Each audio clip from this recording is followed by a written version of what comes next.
What is up, Bills Mafia? Happy Wednesday night. I am Matt Parrino. He is Ryan Talbot, and this is the Shout Buffalo Football Podcast. Welcome in to the live show. Well, they're all live shows these days, but we had to change things up on the fly a little bit. We had Tyler Dunn scheduled to come on. He had to reschedule last minute. So, I go to the bench, bring in Lorenzo Alexander. Wow.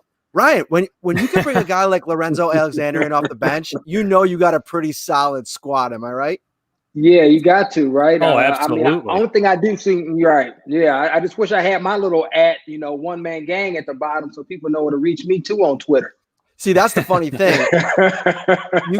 you kind of come. You don't need the advertisement. I think everybody knows where to find the one-man gang these days. But how are you now? So I'm sure you've been talking to folks back in Buffalo, training camp over, the season about to start. Where are you at with missing things? Because we talked to you a couple months ago, and you were still kind of settling into retired life. Yeah, I'm doing well. I think things are still the same for me. Just enjoying the family, enjoying the kids. Obviously, I'm excited for the guys. Getting to see from afar all the hard work they put in under these, kind of uncertain times with the pandemic and all the constraints that put on practicing and how it really shifted the culture and how to practice. But, they got work in. I know Shonda always does a great job as far as preparing, and the guys were definitely prepared, and he's set them up the best way he could as far as being ready for week one. And so I'm excited, seeing that offense, seeing what Josh has done, taking that next step, adding the weapons, the guys that he has around him, and then obviously seeing the defense really start where they finished off last year, and that's being dominant from day one. And so I was in an argument today with somebody. They was talking about who are the contenders. Obviously the first thing out of my mouth was the Bills, and obviously I'm biased in a sense, but I really do think that looking at what they've done, the culture they've built, and having I guess an inside perspective for that for so long, I would be in shock if they weren't in contention at the end of this season. Obviously winning the division, but number one contention and really a team that everybody thinks has a real shot at winning this thing. Mm-hmm. If you're just joining in the podcast, he is Lorenzo Alexander. He needs no introduction. Former Buffalo Bills linebacker, now podcast extraordinaire. I mean, I see everywhere. Radio, you're doing a pregame show tomorrow. What's that all about? Tell people where they can find you tomorrow night. Yeah, we'll be working with the Cold Front report with Jeremy. Obviously, he's been doing a lot of great things and has a great following. And traditionally, they've done a post game, and so I'm jumping on with him doing a pregame show called the Pressure Front. Obviously, we're going to be covering everything leading up that week as far as matchups, players to watch, keys to the game, and then even probably like preview or recap what happened the week prior. So it's going to be a fun thing. But yeah, like you said, I've been staying as close to the game as I can without actually physically having to go out there and hit someone. So I think that's where I've kind of been feeding that angst, I think, that most people would normally feel sitting out a ball for the first time. So this is the Shout Buffalo Football Podcast. Thank you so much for tuning in tonight. Find us on all your audio platforms too. Got to shout that out. Subscribe, rate, and review.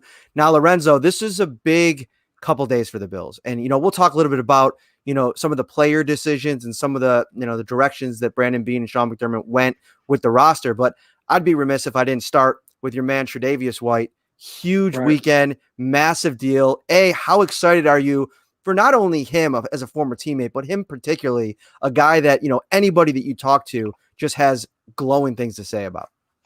Yeah, I mean, it just shows you the type of guy he is. I mean, he's just a guy that came in from day one. And I think this is really a characteristic or a common thread that you've seen with all Brandon Beane's draft picks and guys that they've come in with. I think there's always been a kind of misconception, and maybe that's who I kind of deal with fans or just in general, thinking that you have to be either great or be a jerk. You can't be a great person and a great athlete. And so really seeing his maturation process from day one, coming in very humble, professional. I think a lot of that had to do with, working out with Pat P and seeing guys like that, Ty Matthew, that preceded him at LSU and actually building a relationship, but just hungry, coming in, master of his craft, great dude, obviously a great father, great human being all the way around. And so to finally see all that kind of pay off and actually get paid off early I was very excited for him. And he said it himself, just the type of impact that's going to have not only on his family and himself, but the community, the different things that he'll be able to bring to his hometown, the resources that will provide is life changing. It's it's generational as well. And so I'm just so proud that everything paid off the way he saw it. Well, Lorenzo, Brandon Beane has said from day one when he's come aboard that they wanted to draft, develop, and keep their own guys in house. And they've done it with Trey White. They've done it with Deion Dawkins now. So now that we see it actually coming to fruition, it's not just words. He's actually following through with that. What does that do for the other players in that locker room? Well, I think it does a couple of things. Obviously, it shows them that if you come in here, work hard, put your head down, you're going to get rewarded. I think oftentimes, especially when I was in the league, you see guys that they bring in and get paid, and it makes you feel a certain type of way. Like, okay, you drafted me, I've been here, I've been producing.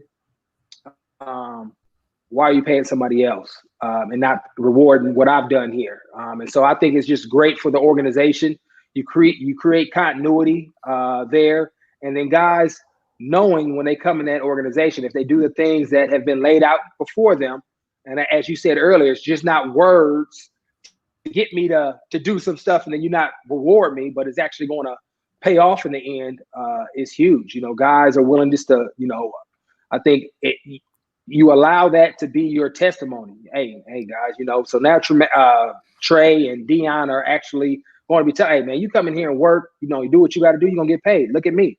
And then obviously rewards those guys as well. And so I hopefully, being a linebacker myself, hopefully I hope that Matt Milano is kind of next in line somewhere in that hierarchy. And so if it's obviously not going to be this year, next year at some point, because he's another one of those guys that was drafted by the team and has done a really good job as far as producing and showing up on Sundays.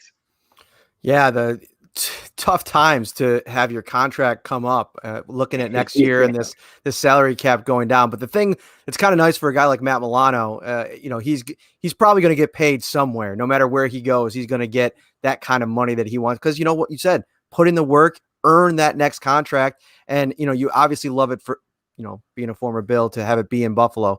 But we'll see him get paid, I would imagine. Now, yeah. I want to move on quickly to the roster. And, you look in years past and some, surprises, if you will, at that 53 cut down. Lashawn McCoy last year, obviously first one to come to mind.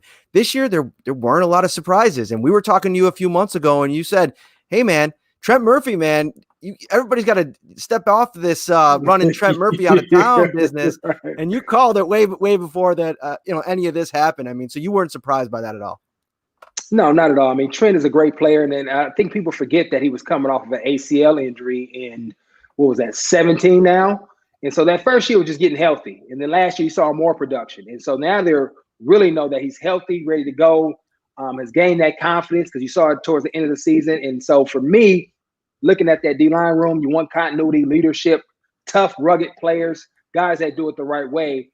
There was no reason for them to let him go outside of it maybe being a financial decision.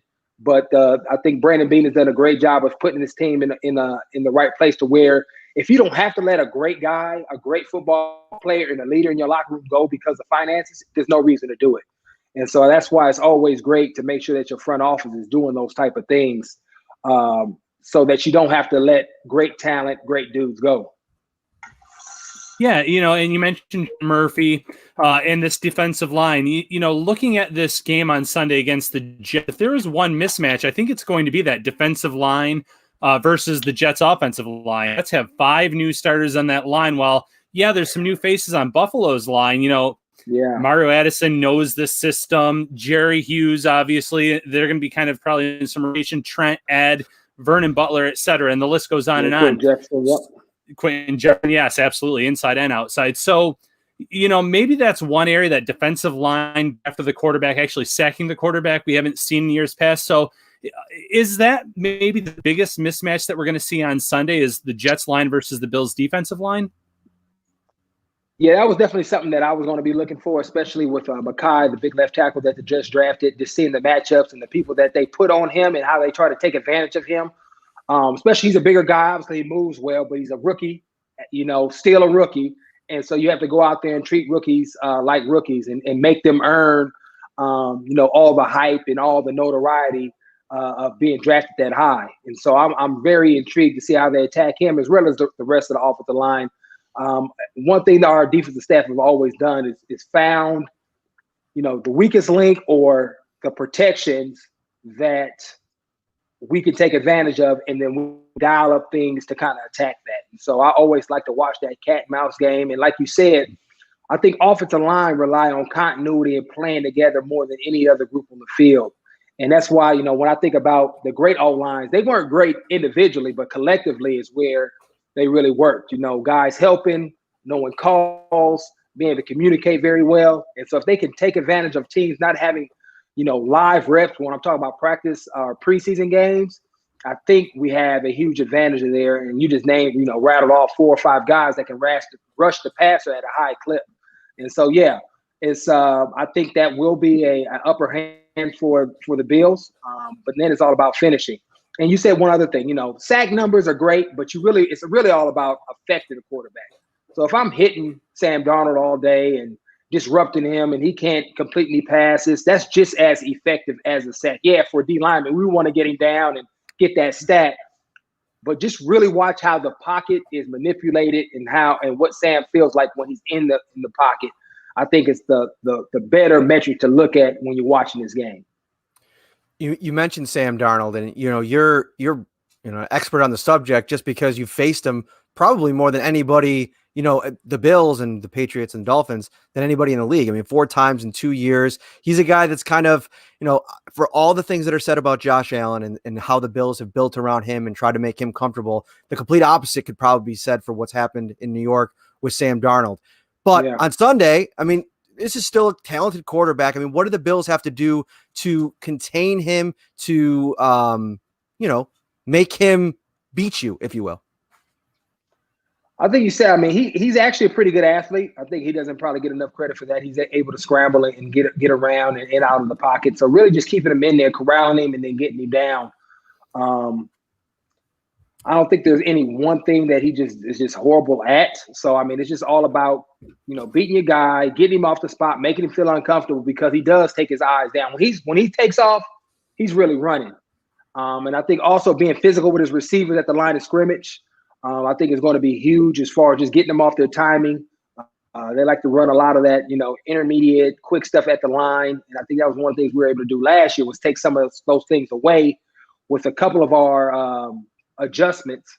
And so, I don't see why they wouldn't have maybe something similar, maybe a little tweak here and there, but really just disrupting those receivers early and don't really allow them, especially a guy like Crowder, who I think is his safety net. Couple more minutes here before we let you get out of here. And you called it, you were right on the money with Siran Neal a couple months ago. I mean, he has looked the part in training camp so far. I mean, whether they're working him inside, outside, I mean, he can pretty much do it all. I think actually the media guy just finally changed his position to cornerback, although he can still kind of do a little bit of everything. Yeah, he's an athlete.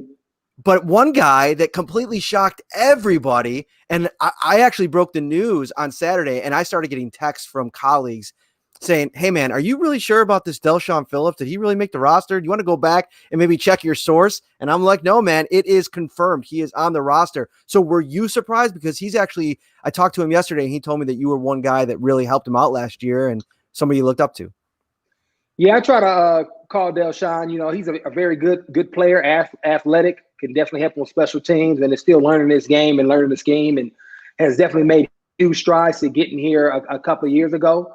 And so I'm never surprised by a guy, because everybody has the ability to go out there. I think it's all about how you want to build your roster. Do you keep, 6 linebackers or 7 receivers or however it shapes out? But watching him kind of move around and watching the tape, I wasn't surprised that he was on the roster, especially knowing what he delivers from a special teams perspective. I think people always, when they're thinking about roster, they're thinking about who can help on defense or offense, and fail to realize that he's going to be a 4-core linebacker as well. So I wasn't surprised, because I know what type of guy he is, how he's progressed since he's gotten there, and that, obviously Coach Bob really likes him as an athlete and can help us defensively too if he's ever called upon. So I'm happy for him and looking forward to see that he's out there, being productive with special teams, because that's how he's going to have to be active, every week. They released Sean McDermott and the Bills released captains today. Were you able to see who's the captain this year? I saw it briefly. I mean, nobody surprised me. I mean, obviously you got Poyer, Tremaine, Jerry. We had Andre Roberts. We had Reed Ferguson, obviously Josh, Dion, and then I'm forgetting one other lineman. Is it a lineman or is that everybody? Did I name everybody? I think you named everybody, yeah. Okay, yeah. So, no, was I surprised? No. Those are leaders in the locker room, and there's probably another handful to two handfuls of guys that could have probably got right up there with those guys. And so, I mean, the team is just really well built. You have leadership, veterans, you have some young guys, talented guys, rookies that's going to really help to this team. And that's what you need when you want to make a run and be productive in this league. And we have one more question before you get out of here. Say hello to your former teammate, Mr. Jeremiah Sirles. Yeah, why did he always get locked up by Jeremiah? Obviously, that's a biased question. Man. What's up, buddy? How are you? I'm good, brother. I'm doing well. Yourself? Oh, I'm doing fantastic, man. Just hanging out here in Lincoln trying to beat the cold weather. Okay, how's the family? They're great, man. Little man's doing great. He's 13 months old, into everything now. He's at that age where, like, he wants to get everything but doesn't understand, like, everything can kill him. So, like, Yeah. you can't jump off the second story because you'll die. And then he gets angry at you for doing it. So, but it's right.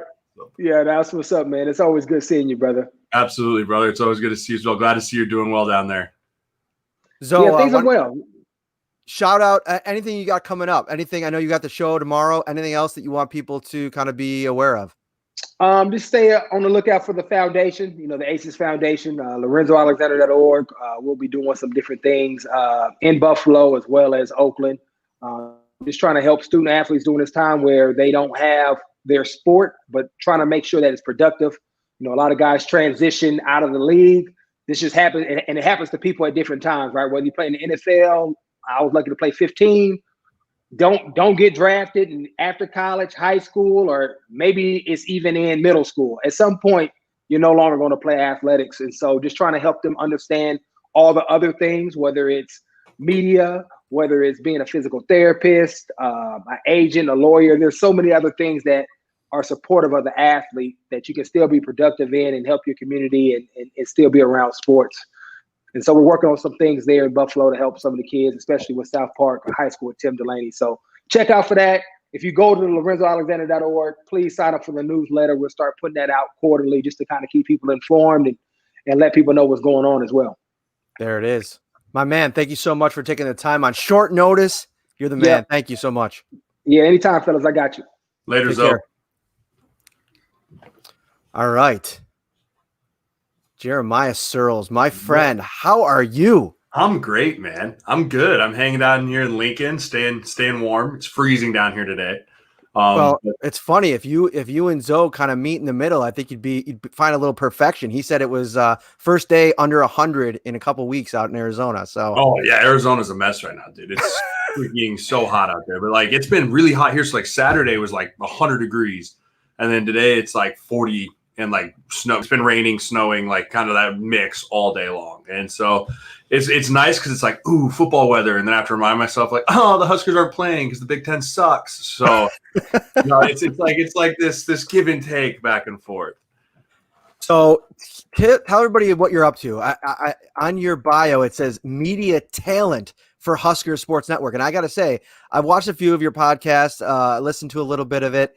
I don't think you're lying there. I think you do got a little bit of talent in this second life you got going for yourself here. Yeah. So once I decided to retire, the Husker Sports Network reached out to me and asked if I wanted to join the broadcast team. And I said, yeah, absolutely. So I was supposed to be doing a bunch of spring football, and then I was going to host a live pregame show here for the Huskers as well on Facebook. There's going to be a live, it's called Countdown Live, and then a postgame show as well. But because that all got put on hold, we decided, okay, how are we going to make some more content? So I'm actually doing this thing called Husker Huddle, which is where it's about a 15-minute segment every week where I catch up with a former Husker and just kind of see what they're doing now, kind of a where are they at now type thing, and reflect a little bit on Husker football and see how everyone's doing on that regard, and then really just kind of waiting and seeing when the Big Ten is going to open up, if they're going to open up. It's such a mess, dude. And Lincoln's one of those leading the charge as far as let's try and get football back, which is nice to see. But so just doing that, and then I train high school kids a couple times a week, offensive line, defensive line stuff, which is really, really fun to do. So, and then with no football, I'm just going to hunt a lot this season, this off season. So I went out, slaughtered some ducks during opening teal this past weekend, and then headed to Colorado next weekend for a week-long elk hunt, and then come back, and Big Duck starts October 3rd, and we'll just keep cruising right along. You got it going, man. And also, you're following in the footsteps of Eric Wood, because you guys retire, and all of a sudden you're getting into bodybuilding competitions, or you could do like shows or something. You gotta get it off, man. If you don't get it off, you go the other way. I've seen it happen. I've seen my friends that are like, oh, I'll give it a year or two, and all of a sudden you're like 360 pounds, and you're like, oh, well, too late. So I decided to say right away, hired a nutritionist, got on a diet plan, and started trying to drop the LBs. That's great, man. It's great. You look great. So keep up the good work. My man, Ron. That Caliber shirt off too, man. There you go. You're showing off the Bills Mafia. You got to, man. You got to shout out Bills Mafia. This is a big day for Bills Mafia. First of all, the hashtag changed from Go big. Bills to Bills Mafia. So now the little logo's on there. Josh Allen, Stefon Diggs posted this wild picture of Josh Allen and his goatee or mustache. It was weird. Called him a state trooper wannabe. And the Bills actually tweeted the photo and said, if you get 5,000 retweets, we'll make this our profile picture. It happened. So, a lot of things are happening right now. And didn't they win the NFL top fan challenge? Yes. They did. Yeah, I threw that out there, like the enemy of my enemy is my friend thing with the Vikings fans, because I have a lot of Vikings followers. And then there was a lot of love-hate, because it's like, you guys took Diggs. I was like, dude, they traded for him. It's not like it's like Buffalo swung up to Minnesota, threw him in a van and drove to Buffalo. It's not how this works. Understand a little bit of it. Understand it. Exactly. That's a big get for you guys, man. Diggs is going to be awesome for you guys this year. Yeah, I want to talk offensive line, but let's start there because, for anybody that's, tuning in now, welcome to the Shout Football Podcast. Our guest is Jeremiah Sirles, former offensive lineman for the Bills and the Minnesota Vikings. So you played with Stefon Diggs. You are familiar with what he brings. What did the Bills get? I mean, they got a hell of a competitor. I mean, first of all, that Diggs is the ultimate competitor. I mean, he's got that I want to just get the ball. I just want to get it and get after it all the time type of thing, which is really, really neat. But I mean, the one thing too is that he's going to be a guy that if he's not getting the ball, you're going to see a little frustration to him at times too. But I think that's good though. I mean, you want that in your receivers a little bit. But the other thing is he's just a tremendous talent. I mean, you put Stefon Diggs, you got Smoke on the other side, you got Cole Beasley. I mean, you start really looking at the weapons that surrounded Josh Allen this year. I mean, Diggs and Brown could easily both be number one wide receivers. So I think that you're getting really, really big time guys that are going to be there for them. And Diggs Diggs is an absolute he's a terror with the ball in his hand. I mean, he's one of those guys that he's going to make the highlight tapes of juking guys and spinning and doing all kinds of crazy stuff. So you guys got a big-time playmaker in Stefon Diggs, and people are doubting him a little bit this year just because he's not in Minnesota. I think he's geared to have another huge 1,000-yard year. Yeah, and you mentioned John Beasley. Brown had a career year last year. Beasley had a career year in certain areas last year. So now you bring in Stefon Diggs. What's Diggs going to be able to do for them to help them even more in year two for them in this system? Absolutely. I mean, so you start thinking who's cornerback one going to cover? Is he going to cover Smoke? Is he going to cover Diggs? Is he going to move into the slot and cover Beasley? I mean, teams just don't have enough top tier corners to cover the weapons that the Bills have. I mean, you got Stephon Gilmore, obviously. So think about it. We're playing the Patriots twice a year, right? Who does Gilmore line up across? I mean, and you say, okay, you go after your first series, say, okay, Gilmore's got Diggs. He's matching Diggs wherever we go. All right, Diggs. So we're going to throw to Smoke. And then eventually, if he moves to Smoke, we're going to throw to you. I mean, it's just really going to open up a lot of these passing games and these options for these guys because you can never have enough weapons. Now, of course, there's only so many balls to catch. There's only so many times you're going to throw the football, especially knowing the Bills are going to run the ball a bunch because that's just kind of that's what McDermott likes to do. But having receivers like this all over the yard, Josh has never had this many weapons in his arsenal. And I mean, the one thing is you hope that they've been able to, with no OTAs, with the limited camp, develop that rapport. But I mean, I know that they probably worked a ton of it in the offseason. So I'm excited to see what that really, the three-headed monster of Beasley, Smoke, and Diggs can really do in the air this year. And like one thing that Stefon Diggs said earlier in back at the beginning of training camp that stuck out to me was, this is going to be his 5th new offense since he's been in the league in 6 years. So yeah, he's been at one spot, but he's had different quarterbacks. He's had different offensive coordinators. So I feel like when you've gone through that process already, he's almost become kind of an old pro at that adjusting. Oh, absolutely. But I mean, at the same time, like once you understand, and a lot of people don't understand this, I mean, for every offense, yes, there's different terminology. And that's the hardest thing. But at the end of the day, like the route tree is the route tree is the route tree. Just like as an offensive lineman, you can only run inside zone, outside zone, and power so many ways, right? Mm-hmm. So, I mean, I think for Diggs is just the terminology. Now, I know Buffalo's offense and I know Dable's offense especially is full of words, right? Code words for the code words for the code words type of thing, where it's like, okay, if I say this, it means this. But as long as I don't say this word, it doesn't mean this. Like it can get a little confusing at times. So I think Diggs is, again, like you mentioned, he's been through a lot of that. I mean, we did it twice when I was in Minnesota. We went from North Turner, then we went to, Pat Shurmur, and then we went from Pat Shurmur to Stefanski. I mean, I did it for 3 different guys. And so I'm sure that he's going to be able to adjust to that fairly quickly. But I think the biggest thing is just the ability to – he's always had another big-time receiver with him. So I think Diggs is going to be able to adjust to that. With that, he might not still always be the featured guy, but he's used to that, right? He's not like an A.J. Green that's always just been the guy. Mm-hmm. So, I mean, he's used to having a partner in crime with Adam Thielen in Minnesota and now John Brown here in Buffalo. So I think the terminology piece is going to be the hardest thing, but Diggs is a smart guy. He's a really smart guy. He'll be able to get that figured out really quickly. That seems to be the theme of the kind of people that they want to get in the building there, on both sides of the ball, but, specifically on offense. Like I remember talking to, I believe it was Brian Dable or Bobby Johnson about you. And that's one of the things that they raved about you is that, a high football IQ, same thing with John Feliciano, our buddy over there, the right guard. Yeah. When you have a complicated system, Cole Beasley said it's the most complicated offense he's ever been in. You need guys that know what they're doing and can kind of communicate at a high level. Mm-hmm. Yeah, I mean, that's the thing. If you've got the terminology that Dable wants to run, and I mean, Dable wants everything one word, right? He wants to run out there and say harden, and everyone's on the same, like, exactly, we know the protection scheme, we know the route tree, we know the count, right? And it's one word, fire. Dable wants to play fast. That's his MO, right? And I think with Josh Allen going into year 3, you're going to see a lot more of that up-tempo offense now with that. Now, it's going to be a little bit harder because you do have new pieces, and you didn't have the OTAs, you didn't have all the training camp. But I think with the ability of high football IQ guys, right, these guys have started to plan and put together the pieces that they want in their system, right? Like they really know the guys that they want. And so if you get enough of those guys put together, it becomes easy because they all start feeding off each other. If Mitch Morris is in there in the middle and he's the guy that's leading all the shots, then maybe the right guard and the left guard need a question to ask, but they know that they can rely on each other because Mitch has been there now 2 years. I mean, this offensive line's been together. Now, they haven't been in the same pieces a lot, but they've all been in the same room besides maybe 1 or 2 guys. So that's going to be really big, too, for the guys up front. But, yeah, high football IQ in Dable's offense is a must. You just mentioned Morse, and you have Dion, you have Quentin Spain. And yeah, there might be some changes on that right side of the line, but there's a lot of continuity there where on the opposite end, Buffalo's week 1 opponent, the Jets, have 5 new starting linemen on that lineup coming into week 1.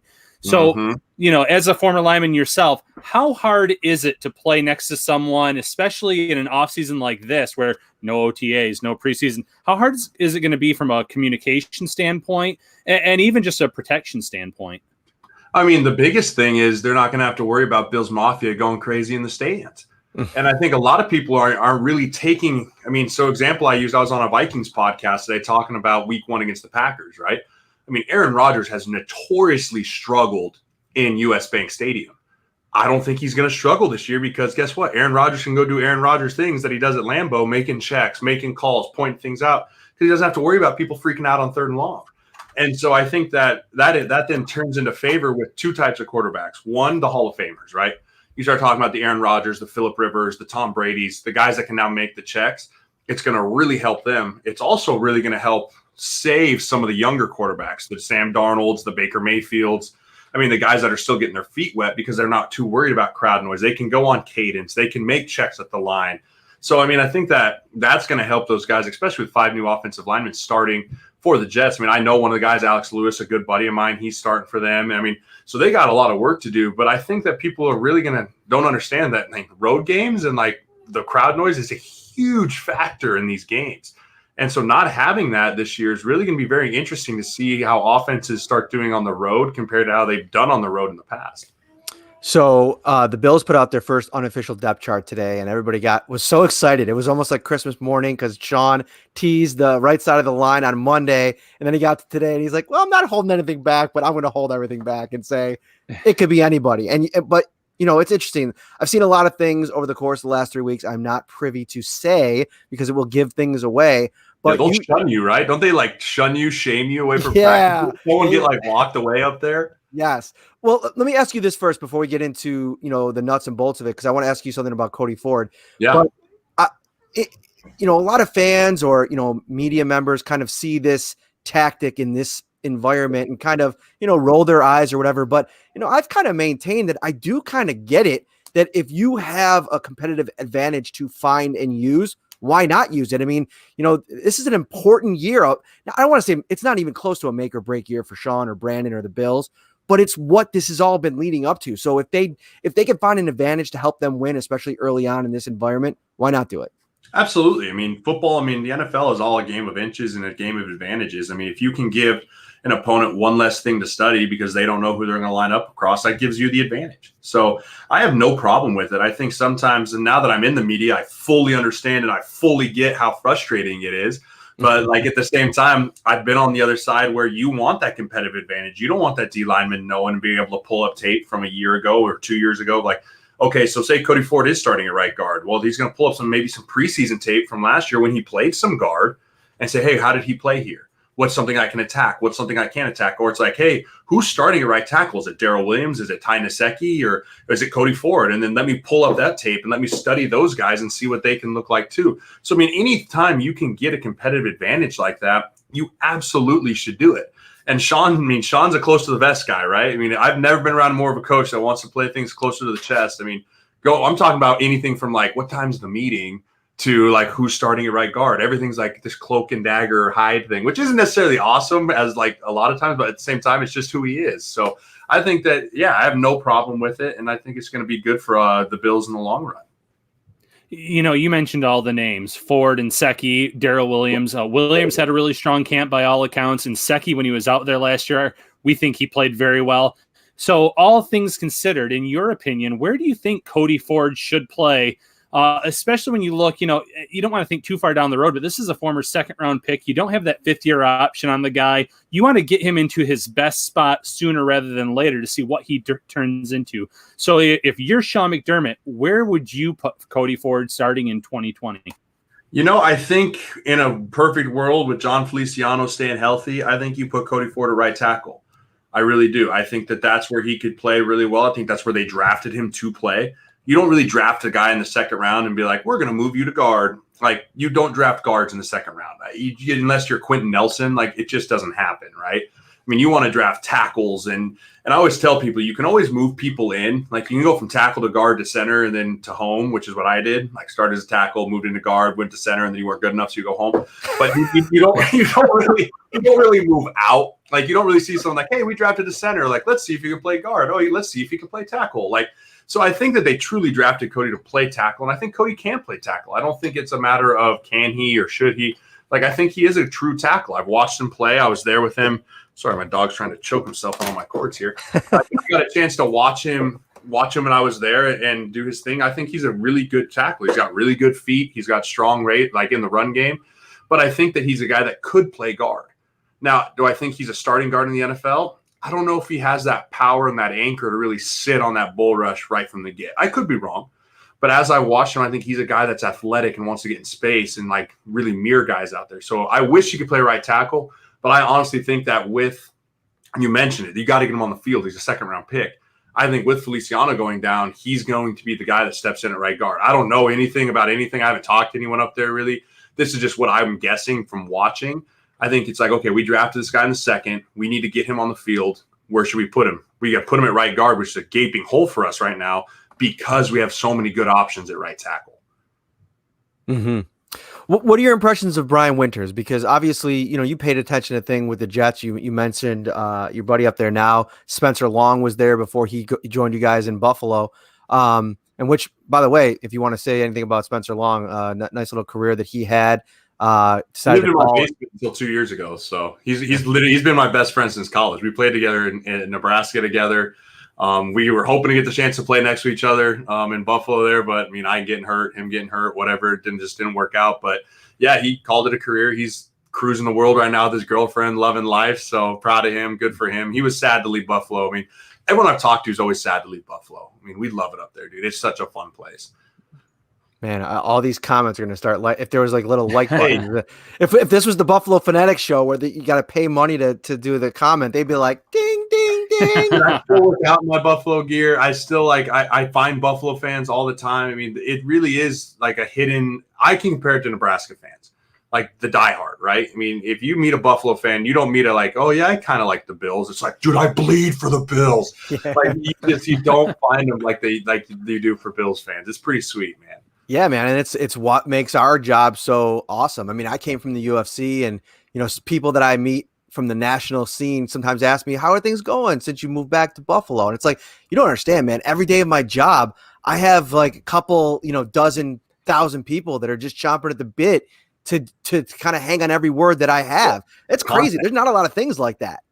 I mean, you go to San Francisco, San Diego. I mean, I played in San Diego, right? You would think like, man, the Chargers did it. Dude, Sunday afternoon, there's a lot better things that people want to be doing than hanging at the San Diego Chargers. Like, they go to the beach, they could care less, right? When you go to a place like Buffalo or even here in Lincoln, like, you live for it, right? Which is why literally, like, you walk around the streets of Lincoln here right now, you would think like the whole city got shot. Like, everyone's just so sad and like depressed because there's just no Husker football. Mm-hmm. I mean, I think the Buffalo would be the same way. If all of a sudden they were like, hey guys, no Buffalo football this year, like the whole city would just go into like depression. Like it'd just be cold and sad, and everyone would just sit at home and just like cry. And I don't blame them. But yeah, I mean, Buffalo Bills fans are by far the best fans in the NFL. It's not even close. One more thing before we wrap this up, because I don't want to keep you too long. We're going to do this. I got nowhere to be, man. I can talk all night. I'm in no hurry. Look at this guy. He's like, let's just go. He comes in on short notice, just delivering the goods, comment after comment. Great stuff, Jeremiah. But let's shift the thing, and this could take a few minutes to talk about. One of the things that Ryan and I both are pretty high on Josh Allen. We talk to, whether it be out of market people or in market people that maybe don't share our same enthusiasm at times.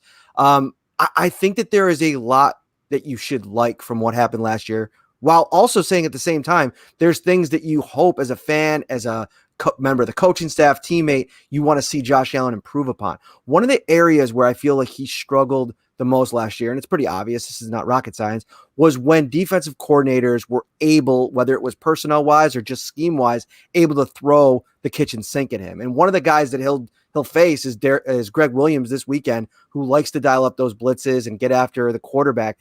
Do you feel like, again, outside of it now, just watching from afar, what are the things that a quarterback has to do to get better at that? And can you improve upon that? And is that an offensive line thing? To kind of take us all around what needs to happen there. Yeah. So, I mean, that's a great question because there's so many pieces that go into that answer.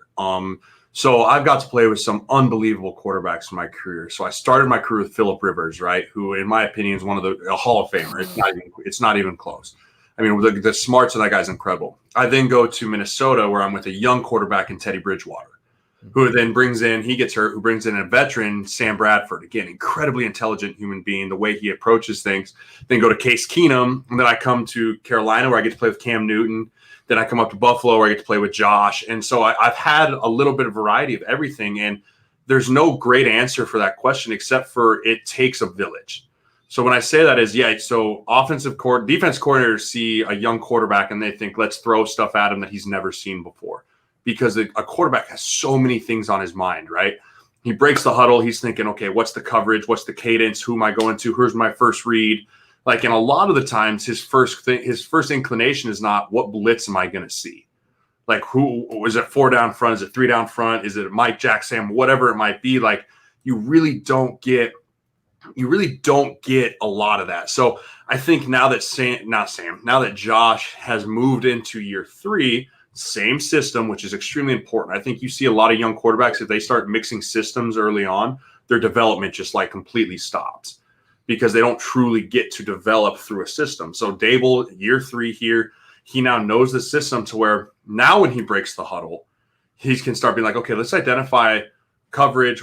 He doesn't have to think who his first read is. He knows who his first read is, right? There's a difference between, okay, wait, who is it? Is it the post? Is it the slant versus break the huddle? Okay, I know that's my first read. Okay, let's get the blitz figured out. Like in him and Mitch Morris in the center start having this connection of where they're one, right? Okay, hey, Mike's right. And all of a sudden Josh comes up and like sees the safeties rotating and is like, hey, let's go left. And then as soon as he changes the Mike protection, the whole line now knows the whole protection. Everyone can shift. And I think you're going to see more of that out of Josh this year, strictly because he's going to become more comfortable in it. I mean, as a rookie quarterback, the last thing on your mind is protections. I mean, it really is. You want to put all that on your offensive line, which is great, but sometimes the offensive line will move a protection. And as a quarterback, you're thinking, oh, shoot, I'm protected over here. Now it's a hot, right? And you're not protected because we moved the protection and the hot then moved, like the hot read now moved. And so that can cause confusion. When I was with Phillip Rivers, he used to kick the offensive coaches out of the meeting room and say, I'm running the blitz meeting with my center, my O-line, and my running backs because we're the ones playing on Sunday. And it was remarkable. I was like, you can do that? Like, all right, sure. Like, if you say so. And so we used to, Wednesday mornings at 5 a.m., he would meet with all rookie O-linemen and centers, go through the blitz tape, and then we'd have the Wednesday afternoon full offense blitz meeting. And so when I was in Buffalo, actually Derek Anderson started kind of implementing that. Old DA, man, love the guy, throwing piss missiles. He would then implement like, hey, we should go over protections and we should make sure we're all on the same page. So we used to meet early Wednesday mornings, go over it Thursday nights as an O-line, and start just getting everyone on the same page to where Josh would put the clip up, Setter make the mic point, and then we'd play the blitz. We'd look at the blitz and say, okay, what would we do different here? Hey, maybe we'd new mic here. We'd slide here. And I think it was really good for Josh as a young quarterback. That was his rookie year to then learn how to do that. And so I'm guessing over the couple of years, he's continued to do that. And I think that you're going to see that growth as an offense because, again, it's the running backs making sure they're clued in. It's the receivers understanding where the hot route is. If they bring one more, then we can pick up. And it's quarterback and the offensive line put together. So, yeah, he's still going to see things that he hasn't seen before. But I think he's going to be more prepared because he's going to do less thinking and more reacting, which is what a great quarterback does. And going back to something you said earlier with the whole no fans in the stands, is that something that could then benefit Josh in these situations where he can see something and he's going to be able to communicate to the line, to the running backs, and it's not going to be one of those situations where you see the backs like tapping like, I can't hear you, because it's going to be crystal clear. So is this something then that could benefit Josh and help him take that next step? Absolutely. It's like I said, man, Josh is still a young quarterback. Like he's a vet, he's a third-year guy now, but I mean, he's still a young player. He's still developing in a very drastic, like big way. So, yeah, I mean, the fact that he can go to New England and there might not only be 10,000 or 11,000 or however, I don't even know if New England's allowing fans, but the fact he's going to be able to, it's going to be 3rd and 9, 3rd and 8. He's going to be able to walk up to the line and talk and say the things he needs to say and in the huddle not be screaming and not having to communicate hand signals, like all verbal still. That's going to be a huge piece of his development because it's just, again, it's not as like panicked, right? That's a hard thing to do when you're on the road because usually you got the clock winding down, you're trying to get everyone, make sure everyone's on track and you're yelling, you're screaming hand signals versus now it's just going to be able to be just like you're at home, right? It's going to be just like a home game. Every game's going to be a home game. And so that's really going to help guys like Josh. And like I said, Josh Baker, like Sam, that whole young, like Lamar, like all those young guys, it's going to be huge for. But at the same time, it's really going to help the older guys, the Phillip Rivers, the Tom Brady's. Like those guys are going to be able to pick apart. Defenses are going to have a hard time stopping those guys when usually at home they can fool them and dick around and do whatever. But it's not really going to be that easy anymore when you're home. All right, pick this apart for me. Let's do it. Because I've actually gotten a chance to kind of be out there and see how, piecemeal how this offense is going to work. Mm-hmm. And where I think I've been banging this drum for a couple of weeks now, where I think Stefon Diggs is going to make the most difference for not only Josh, but this offense is what he can do after the catch. And so that comes into play early. Like you can get the ball in his hands right off the snap, whether it be a quick screen, a quick slant, whatever you want to do. Once that ball's in his hands, he offers something now that wasn't there last year. Cole Beasley's shifty. He can get separation, but after the catch, he's not really breaking tackles and running guys over. I watched some tape from Minnesota and Stefon Diggs. I don't know what I was thinking, but this guy is powerful. He's aggressive. He seeks out contact. So I think like that's just like a comfort zone for Josh Allen to know anytime I need him, I got Stefon Diggs, get the ball in his hands, let him do work. Absolutely. And he's the kind of guy that, like, most of the time, those shifty receivers that you talked about, the Cole Beasleys, the Julian Edelmans of the world, like, they can't take the top off of a defense either. Diggs can, right? So, I mean, the cornerbacks pick your poison. The cornerbacks say, do I press this guy and get risk, like, getting beat off the snap on a slant and him having 2 steps of separation and knowing he can take it to the house at any minute? Or do I give this guy some cushion because I know he might run right by me, and then all of a sudden he's running an 8-yard hook and I'm trying to break on him and he's spinning off of me? I mean, Diggs brings so much physicality to the game. It's like you said, a lot of people don't view Diggs as a physical wide receiver because he's not very big, right? I mean, he's not your typical 6'4", 210, 215-pound wide receiver, but he's very powerful and he's very strong and he works incredibly hard in the weight room.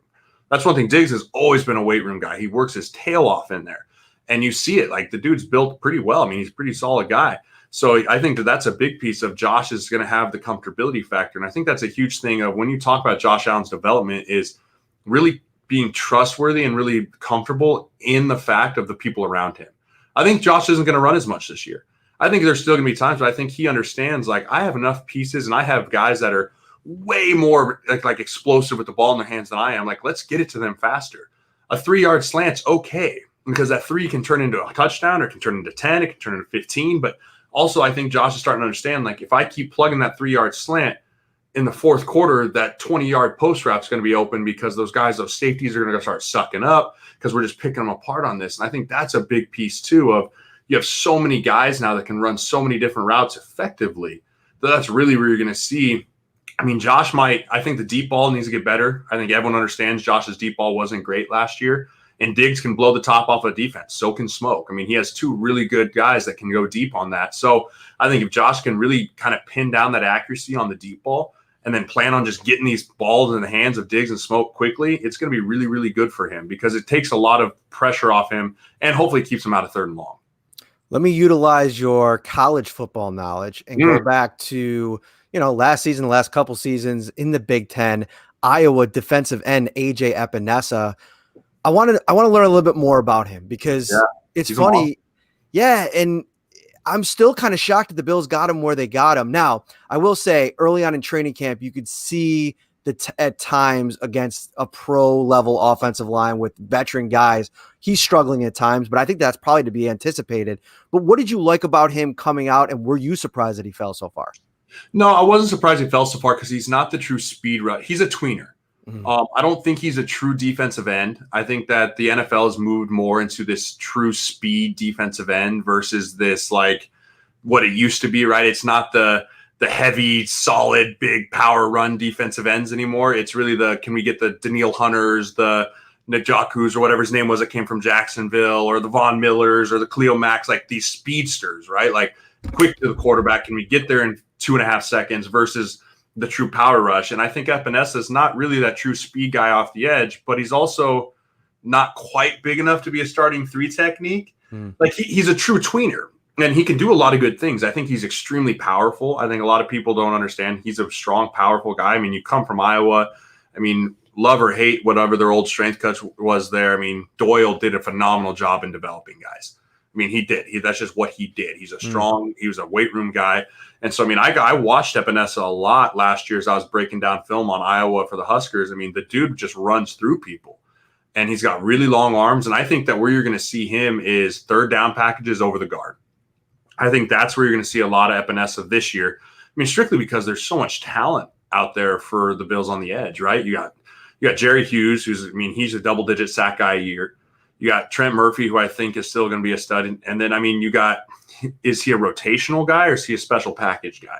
I think Epinesa is a special package guy because there is going to be times where he's not going to be able to hold up as a starting 3 technique in the run game on 1st and 2nd down. At least not this year. It's a true position switch for him, right? I mean, that's a whole different ball game in there. You start putting 2 guard tackles double teaming you, like professional guys, like that's going to hurt. You're going to have to learn how to fight that. Right. But I think that he can do some really good things in the pass rush game because he is a defensive end. I mean, you start running games with him and Jerry Hughes and Ed Oliver and him inside.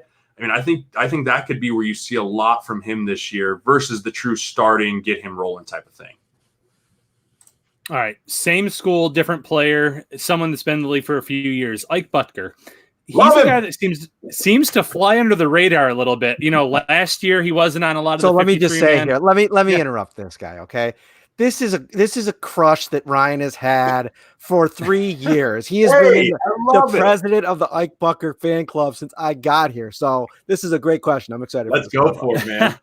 So what is he doing that maybe is flying under the radar? Or is this something where the Bills have seen enough where they're like, maybe he's not where we want him to be yet, but we see those special traits. We see that we can develop this guy into a starter sooner rather than later. So based on what you've seen from him, what do the Bills have in Ike Bucker, a guy that keeps making this 53-man roster? Yep. So what I see in Ike, and so I actually lived with Ike last year during OTAs. He was my rookie when I went there. So whenever I did, after about my third year, I was like, I'm always going to grab a rookie and I'm going to try and teach them and help guide them and be a mentor for them. So especially the undrafted guys. And what I told Ike is what I had someone tell me is like, the more you can do, the longer you can stay. And I took that to heart. I can play all 5 positions on the offensive line, much like I could. And you can make a damn good career out of that because it makes you really hard to cut, especially with the new rule of having to dress 8 guys on game day now. Like if you have to dress 8 offensive linemen, you want to make sure you have that one offensive lineman that can play all the spots, right? I mean, if all of a sudden, especially now with John, who was the backup center, now with him being hurt, you want to have 2 or 3 centers on the roster to make sure that those guys can do it. I think Ike has just proven time and time again of how much he can provide in that utility man role. And I'll say this, Dable loves utility. Like Dable loves guys that can play multiple spots, loves guys that can do different things. And so I think that Ike is one of those guys that, I think they were upset when they lost him to Kansas City after his rookie year, and then they got him back.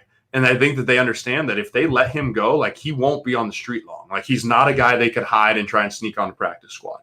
Like he's done enough things, he's played enough positions that teams understand what he is. So I honestly think that they see him right now as a utility guy, but they obviously wouldn't keep him around if they didn't think they could bring him into a starting role eventually. You got to think John's on his contract year, Spain's on a 1 year, maybe 2 year. I mean, Mitch Morris is going to get really expensive here really quickly if you don't just if you keep paying him. So there's going to be opportunities. I mean, Brian Winters is only on a 1 year. So, there's opportunity for next year, which Ike will be into his 4th year, which is really cheap, right? I mean, you're paying the guy peanuts on a rookie deal. There's really no point in cutting a guy like that. It's not like we have to cut him and save some cap room. Like that's a guy that is trustworthy, can get you through a game right now if you need to, probably could start a couple games for you.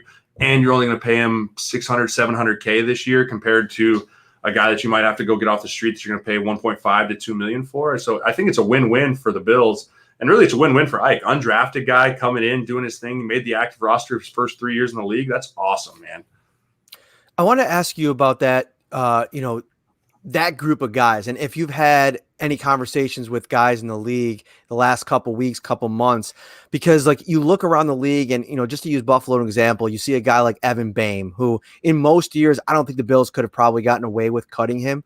I think that they want him in the mix, and I think it showed that when they brought him back on this practice squad, and then they made him one of their protected 4 yesterday.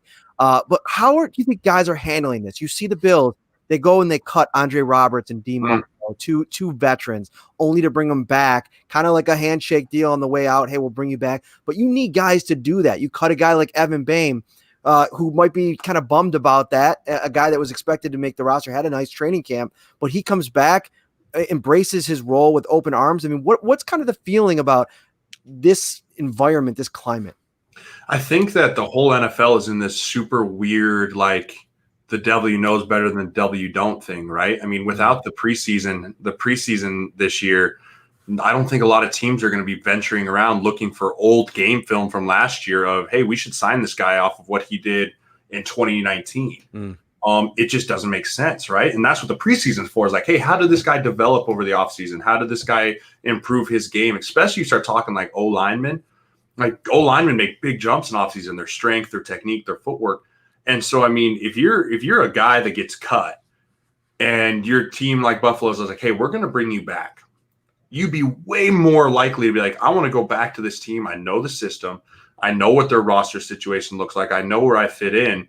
Versus if all of a sudden the Packers are like, hey, we want to bring you over here. It's like, I know nothing about you guys. I know nothing because I didn't get to watch any preseason film. I didn't get to know who's on your roster. I don't know who you like. I don't know anything, right? You can watch preseason games, and that's what your job as an agent, if you're going to be an agent. Like in your guy, you're supposed to be watching all the preseason games so that when that moment calls, that your client calls you and is like, hey, I just got cut. You understand what all other 31 rosters look like kind of in that regard. But this year, no one knows anything, right? It's this big, giant secret. And so you probably should just kind of stick around with what you got and understand like, hey, I know I'm probably 1 or 2 injuries away from being activated here. I'm one guy catching COVID, or I'm one guy of having 4 guys catch COVID on the front 4 that I'm going to be starting that week, right? I mean, there's just so many moving factors and so many moving pieces to it that I think that that's why you saw a lot of those guys stick around. And you saw it really across the league. I mean, an example I love using is Riley Reif for Minnesota, right? They told him like, hey, you have to take a pay cut or we're going to cut you. Mm-hmm. And I think in most years he would have been like, screw it, cut me. But I think he understood the climate of what the NFL is right now and how everyone's playing everything so close to the chest because no one really knows how the season's going to end or how it's going to even turn out, that they then decided like, okay, I'll take the pay cut and I'll stay here. I mean, that just doesn't happen often in the NFL, right? How many times do you see guys that are like, oh, yeah, I'll take the pay cut? Like usually it's just like flip them the finger and on your way. And I think that that's just the climate right now is just this huge unknown. So you really want to stay with what's comfortable, stay with the clarity, stay with, hey, I know what this is because it's safe. And maybe it's not where ideally I want to be, but I understand that it's still in front of me. I can still make this active. I can still help contribute. And I mean, you're part of a team that you think is going to have a really special year. Man, I will tell you this. It has been great to catch up with you, but I do miss you being in the locker room because interviews like this, are like now, are a media member's dream, my friend. You are great. I think one comment here, he is a natural at this, and sir, you are. Let everybody know where they can find you. First of all, if you're a gamer, if you like watching, Twitch streams, I see the chair behind you. You get it going. You get after it. Yeah, Respawn, if you're watching, I'd love a sponsorship. So I stream on Twitch at jsirles71 on Twitch. I need to get back on there and rolling here. But you can find me on Twitter, Sirles71_HSKR here. Instagram, jsirles71. I'm really, like I said, I'm covering Husker football, trying to cover a lot of Big Ten football this year, whenever that may happen. Probably not till 2021, but you can follow me. I'm going to be doing a lot of Vikings coverage this year too, up there with a good friend, Matthew Collar, up there on Purple Daily. So I'll be covering some Vikings football up there. Probably be jumping back on with you at one point here, Matt, covering some Bills football, because everyone always asks me, like, who's your team? Like, who's your team? I'm like, my team are my buddies, man. Like my team are like the guys that I know still, and the teams that I follow. It's Buffalo, it's Minnesota, it's Panthers, and so I mean I follow, but like Minnesota and Buffalo, man, you two teams are my love. So I definitely won't be missing any Sunday games for those boys. And hey, listen, that's like the Bermuda Triangle these days. Minnesota and Buffalo, the Stefon Diggs connection, and we all know about the love affair between Carolina and Buffalo these days. Let me ask you this before I get you out of here. I'm sorry. Dude, I got more to be. Cam Newton, New England. How's this thing going to work? He's going to crush it, dude. Oh, nobody's going to like this part of it, Jeremiah. I'm sorry, I hate, but like he is an incredible football player. I think sometimes he gets a bad rap because he is a little eccentric, I guess would be the best way to like. But he's like a football savant, dude. Like we would get in there and he's breaking down blitzes and coverages, and he's one of the most physically opposing people you'll ever be around. Like I can remember 2016, I'm warming up to play left guard for the Vikings when we're playing the Panthers, and I'm doing my warm up, and he ran by me, and he's one of the few people that I legit stopped what I was doing and like watched him walk by me because he's just so big. I mean, he is just a massive human being. And I mean, if you can get praises from a guy like Bill Belichick saying like Cam's one of the hardest working guys I've ever been around, it doesn't surprise me. Like Cam's a workaholic. Like Cam was on training camp every morning, 5 a.m. on the treadmill walking to get his cardio in every morning. That was just what Cam did. I mean, he was throwing late. He's doing everything the right way. So I think Cam's really going to embrace the underdog mentality. I think he likes that a little bit. I mean, I think he might have gotten a little comfortable in Carolina being the MVP and having all that this might kind of refresh Cam. And he got the year off of, I mean, he had the issue with his shoulder and his ankle, but for the most part, he got some time to recover. And I think Cam's going to have a big year this year. As much as I don't know if he's going to be MVP type Cam, but I mean, I think that he's definitely not going to be the Cam of couldn't throw the ball like a couple of years ago. I think he's really going to have a big year. Well, my friend, this was absolutely great stuff. Thank you so much for joining us. We do got to get out of here because we're at the hour limit. Man, we could go all night. Listen, make sure you're watching some Bills games. It's going to be a lot easier this year because they're going to be on national TV quite a bit. And we will check back in, my friend. Thanks so much. Absolutely, man. Go Bills. All right, that's Jeremiah Sirles, everybody. Thank you so much for watching tonight. This has been awesome. I got my little one down here who's trying to pull out my cord, and I turned my Wi-Fi off, so that could end the show real quick on a dot. But, great stuff from Jeremiah, Ryan. I mean, just some real good insight into the workings, especially the Brian Daboll stuff, which I thought was, really eye-opening. You really go sit back and think, Josh Allen's got a lot to deal with, and I think that even adds another layer to what we've been talking about and how it takes time until you kind of reach your comfort level with a lot of this stuff. Yeah, and I agree with the commenter who said he's a natural. That was outstanding, just breaking things down. And one other thing that I really liked that he said is Brian Daboll loves guys who have that versatility. So Butker, you have Ryan Bates on the offensive line, even a young guy like Reggie Gillian, he can play that H-back because he showed he could play tight end, or at fullback, I should say, and then they move him to tight end. So all those guys have a little bit of that flexibility, that versatility. So it rings true. He's right. The more that you can provide, the better the chance that you have to kind of stick with this roster and this offense.